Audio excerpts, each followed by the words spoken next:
चलिए आज हम आपके सामने लेकर आ गए सफलता का मूल मंत्र कि एग्जाम में कम समय में कैसे ज्यादा स्कोर किया जाए। ठीक है, आइए सीखते हैं। और ये वीडियो जो होने वाला है क्लास 10th और क्लास 12th बच्चों के लिए है ना। देखिए जो क्लास 10th और क्लास 12th का जो बच्चा होता है ना, कम समय में वो ज्यादा टेंशन में आ जाता है कि क्या पढ़ना है नहीं पढ़ना है। ठीक है, इस वीडियो के बाद आपको कोई टेंशन नहीं आएगा, ना कोई समस्या आएगा। ध्यान दीजिएगा, पहले हम क्या करते हैं, एक साइड लिखते हैं क्लास 10th का सब्जेक्ट क्या है। ध्यान दीजिएगा, देखिए क्लास 10th सब्जेक्ट की बात कहा जाए, मैथ होता है, उसके बाद साइंस, उसके बाद क्या होगा, सोशल साइंस है, और उसके बाद हिंदी हो गया, संस्कृत हो गया, संस्कृत और अंग्रेजी भी है। अंग्रेजी क्या है, कंपल्सरी है, अंग्रेजी का मान नहीं होता है। ठीक है, यानी कहा जाए क्लास 10th का जो मेन विषय है 5 गो उसका मेन सब्जेक्ट है, math, science, social science, Hindi, Sanskrit. आपको एग्जाम देना होगा अंग्रेजी का, तो यदि आप अंग्रेजी में स्कोर कम भी करते हो, 30 नंबर से कम भी लाते हो, तो कोई दिक्कत आपको नहीं है। यदि पांचों विषय में, पांचों सब्जेक्ट में 30 नंबर से कम लाते हो तो यहाँ आपको दिक्कत हो जाएगा, यानी आप फेल हो जाएंगे। तो हम आपको बताने वाले हैं कि कम समय में ज्यादा स्कोर कैसे किया जाए। ठीक है, ध्यान दीजिएगा, इधर क्लास 10th का है, इधर लिखते हैं क्लास 12th। ठीक है, क्लास 12th, ये क्या है, 12th क्लास का है ना। ध्यान दीजिए, विषय भी क्या इसका होता है, मैथ होता है, फिजिक्स होगा, जो साइंस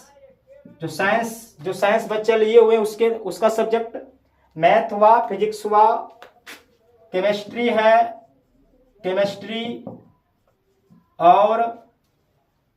केमिस्ट्री हुआ, हिंदी, इंग्लिश।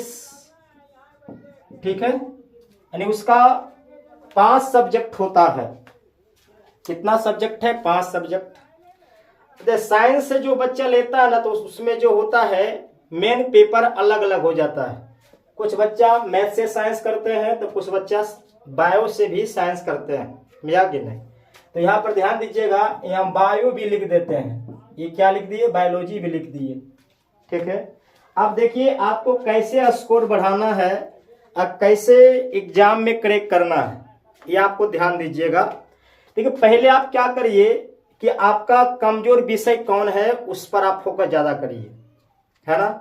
जो आपका कमजोर सब्जेक्ट जिसमें आपको लगता है कि ये हमको समझ में नहीं आता है, ये नहीं बनेगा, उस पर ज्यादा आप दिमाग लगाइए, ज्यादा उस पर टाइम दीजिए, है ना। यानी कहा जाए तो क्लास 10th क्लास के बच्चों को मैथ से ज्यादा डर लगता है ना। अधिकांश बच्चे जो है मैथ को अपना खौफ मानता है, उससे डरता है। ठीक है, तो उसका उपाय क्या होगा, आप क्या करिए, मैथ को प्रत्येक दिन 2 से 3 घंटा बनाइए। 2 से 3 घंटा बनाना है, उसको बार बार प्रैक्टिस करना है। इतना बार उसको प्रैक्टिस करिए कि यदि एग्जाम में उस तरह सवाल पूछ दिया जाए तो गुना भाग करने की आवश्यकता भी नहीं हो।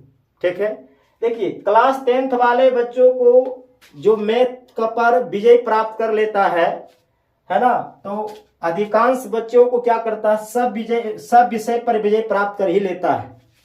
यदि वह मैथ से निकल गया, मैथ में अच्छा स्कोर लिख लिया, है ना, लिख के चल आया, तो उसको science, social science, Hindi, Sanskrit में कोई समस्या नहीं होती है। ठीक है, तो पहले क्या करना है, मैथ को रोज पढ़ना है, मैथ को रोज पढ़िए, 2 से 3 घंटा मैथ को रोज बनाना है, स्कोर करना है। मैथ में आपको लगता है कि नहीं हमको 90+ स्कोर करना है, तो उसके लिए आपको 2 से 3 घंटा मैथ पर फोकस करना पड़ेगा।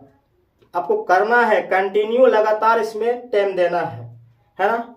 अब साइंस की बात रहा, तो साइंस को क्या करना है, साइंस पर हल्का सा कम भी फोकस किया तो कोई दिक्कत नहीं है, क्योंकि साइंस में आपको स्कूल की तरफ से प्रैक्टिकल भी मिल जाता है। मैथ में आपको आपका प्रैक्टिकल नहीं मिलेगा, लिखित होगा, इसलिए मैथ को आप लोग ज़्यादा से फोकस करिए, अब मैथ में ज़्यादा स्कोर करिए। ठीक है, देखिए सोशल साइंस में यदि बच्चा कम भी मेहनत करता है तो उसका नंबर मिल ही जाएगा, है ना। ठीक है, हिंदी में भी मिल ही जाएगा और संस्कृत में भी मिल जाएगा, और आपका अंग्रेजी क्या है तो कंपल्सरी है ना। यदि अंग्रेजी में आप 30 नंबर से कम भी लाया तो कोई दिक्कत नहीं है, बट ये सोचना है कि अंग्रेजी को ऐसा लिखा जाए, इस पर भी कुछ कुछ ध्यान देना है, क्योंकि आप जब अगले क्लास में जाइएगा तो अंग्रेजी पढ़ना अनिवार्य बन जाएगा, उसमें पास होना अनिवार्य हो जाएगा। तो ये भी आपको ध्यान देना है कि अंग्रेजी पर भी हम ध्यान देंगे, बट सबसे ज़्यादा ध्यान कहाँ देना है, मैथ पर, क्योंकि मैथ से अधिकांश बच्चे फंसता है और अपना स्कोर कम करता है, और जो भी सब्जेक्ट उसको आता है उसमें सही से नहीं लिख पाता है, क्योंकि बच्चा हो जाता है होपलेस, नहीं सोचता है कि मेरा मैथ में स्कोर कम हुआ, हमारा नंबर कम आएगा। ठीक है, इसलिए पहले आप मैथ को बनाना सीखिए 10th क्लास बच्चों के लिए, है ना। साइंस पर मतलब टोटल विषय पर आपको ध्यान देना है, ये नहीं हुआ खाली मैथे पढ़ना है, जो भी सब्जेक्ट आपको है 1 घंटा, सब विषय पर 1 घंटा पर आप फोकस करिए, टोटल विषय पर 1 घंटा फोकस करना है। यानी क्लास 10th बालों बच्चों को कम से कम 7 से 8 घंटा पढ़िएगा तो आप अच्छा स्कोर कर पाइएगा। ठीक है, देखिए सेम यहाँ प्रोसेस होगा क्लास 12th वाले बच्चों को, कि वो भी क्या करें, मैथ पर ज़्यादा पकड़ बनावे, मैथ ज़्यादा रिवीजन करें, मैथ रोज, है ना, रोज बनाना है, ऑब्जेक्टिव सॉल्यूशन करना है, रोज पढ़ना है, और साथ में फिजिक्स को भी रखना है, रोज पढ़ना है, केमिस्ट्री को पढ़ना है, हिंदी को कम पढ़िए, और साथ में सर अंग्रेजी, है ना, अंग्रेजी। ठीक है, इसको बार बार आप रिपीट करते रहिए, और रिपीट कब तक करना है, जब तक आपका एग्जाम खत्म नहीं हो जाएगा। ठीक है, मेरा प्रयास कैसा लगा बताना कमेंट में, मिलते अगले वीडियो में। जय हिंद।